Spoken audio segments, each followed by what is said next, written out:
കരുനാഗപ്പള്ളി നിയോജക മണ്ഡലം കമ്മിറ്റി ഇന്ന് ഇവിടെ സംഘടിപ്പിച്ചിരിക്കുന്ന ഈ മഹത്താർന്ന പരിപാടി നമ്മുടെ ഒരു വിശ്വാസങ്ങളെയും ഹനിക്കുവാൻ ഒരാളെയും അനുവദിക്കുകയില്ല എന്ന പ്രഖ്യാപനം ഉറക്കെ പറയുവാൻ വേണ്ടിയിട്ടാണ്.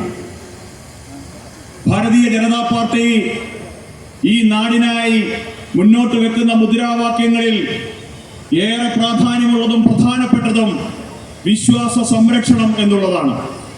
വിശ്വാസത്തെ സംരക്ഷിച്ചുകൊണ്ട് മാത്രമേ ഏതൊരു ഭരണകൂടത്തിനും മുന്നോട്ട് പോകാൻ സാധിക്കൂ. നമുക്കറിയാം, നമ്മുടെ ശബരിമലയിൽ എത്ര വലിയ രീതിയിലാണ് തീവെട്ടിക്കൊള്ള നടത്തിയത്. ശബരിമലയിലെ വിശ്വാസങ്ങളെ മുഴുവൻ തച്ചുടയ്ക്കുവാൻ വേണ്ടിയിട്ട് ഈ രണ്ട് മുന്നണികളും ഈ നാടിന്റെ ആരാധനാമൂർത്തിയെ കൊള്ളയടിച്ചു കൊണ്ടുപോകുന്ന ഏറ്റവും ഭയാനകരമായിട്ടുള്ള കാഴ്ചയ്ക്കാണ് കഴിഞ്ഞ കുറച്ചു കാലങ്ങളായിട്ട് ഈ നാട് സാക്ഷ്യം വഹിച്ചുകൊണ്ടിരിക്കുന്നത്. നമുക്കറിയാം, ഈ കൊള്ളയ്ക്ക് നേതൃത്വം നൽകിയ കൊള്ളക്കാർ ഏകദേശം 90 ദിവസക്കാലത്തോളം ജയിലിൽ കിടക്കുന്ന സാഹചര്യം ഉണ്ടായി. ഇന്ന് മാധ്യമങ്ങളായാലും പൊതുസമൂഹമായാലും ഈ കൊള്ളയെ മറന്നു തുടങ്ങിയിരിക്കുന്നു. അപ്പോ ഈ വിശ്വാസ കൊള്ളയ്ക്ക് നേതൃത്വം കൊടുത്തിരിക്കുന്നവർ വിശ്വസിക്കുന്നത് ഈ നാട്ടിലെ വിശ്വാസികളെല്ലാം ക്ഷമിച്ചെന്നും മറന്നെന്നുമാണെങ്കിൽ ഈ വേദിയിൽ നിർമ്മിച്ചു നിന്നുകൊണ്ട് നാം പറയാൻ ആഗ്രഹിക്കുന്നു, നമ്മുടെ വിശ്വാസ തത്വസംഹിതകളെ ഹനിക്കുവാൻ തയ്യാറായ ഒരാൾക്കും മാപ്പ് കൊടുക്കുവാൻ നമ്മൾ തയ്യാറല്ല എന്ന് ഉറക്കെ പറയുവാൻ വേണ്ടിയിട്ടാണ് പ്രിയമുള്ളവരെ നാം ഇന്ന് കൂടിയിരിക്കുന്നത്. ഇതിന് നേരത്തെ യുവരാജ് പറഞ്ഞതുപോലെ നേതൃത്വം കൊടുക്കുവാൻ എത്തിയിരിക്കുന്നത് ഈ നാടിന്റെ വിശ്വാസ സംരക്ഷകരുടെ സൈന്യാധിപനാണ്.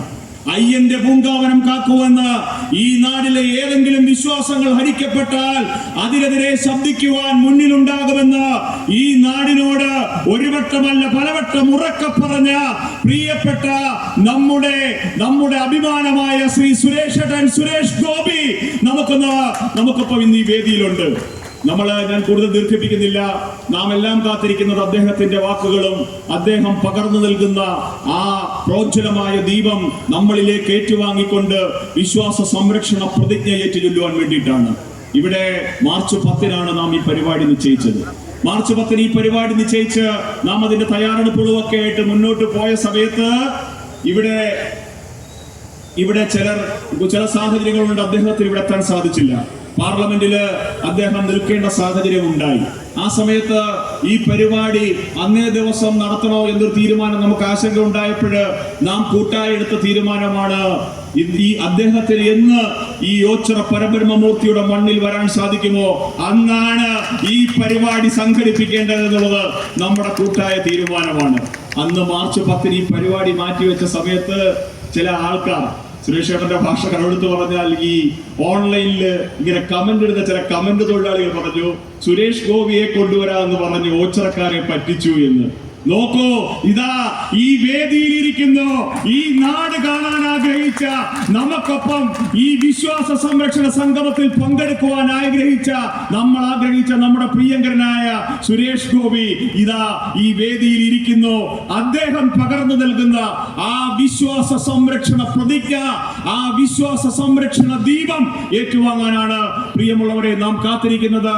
ഈ നാടിനെ തകർക്കുവാൻ ശ്രമിക്കുന്ന, ഈ നാടിന്റെ വിശ്വാസങ്ങളെ ഹനിക്കുവാൻ ശ്രമിക്കുന്ന ശക്തികൾക്കെതിരെ പോരാടുവാൻ ഓരോ ഭാരതീയ ജനതാ പാർട്ടി പ്രവർത്തകരും പ്രതിജ്ഞാബദ്ധമായിട്ട് അയ്യന്റെ കാവൽ ഭടന്മാരായിട്ട് ഈ ഭൂമിയിൽ ഉണ്ടാകുമെന്ന്, അയ്യന് വേണ്ടിയിട്ട് സ്വജീവൻ പോലും സമർപ്പിക്കാൻ തയ്യാറാണ് നാം ഓരോരുത്തരുമെന്ന് നിങ്ങൾക്ക് ഓരോരുത്തർക്കും വേണ്ടിയിട്ട് ഈ വേദിയിൽ നിന്ന് ഏറ്റുപറഞ്ഞുകൊണ്ട് ഈ സംഗമത്തിൽ സംസാരിക്കുവാനായി പാർട്ടിയുടെ ആദരണീയനായ സംസ്ഥാന ഉപാധ്യക്ഷൻ പ്രിയപ്പെട്ട സോമൻ ചേട്ടനെ ഏറെ ആദരവോടെ ക്ഷണിച്ചുകൊള്ളുന്നു.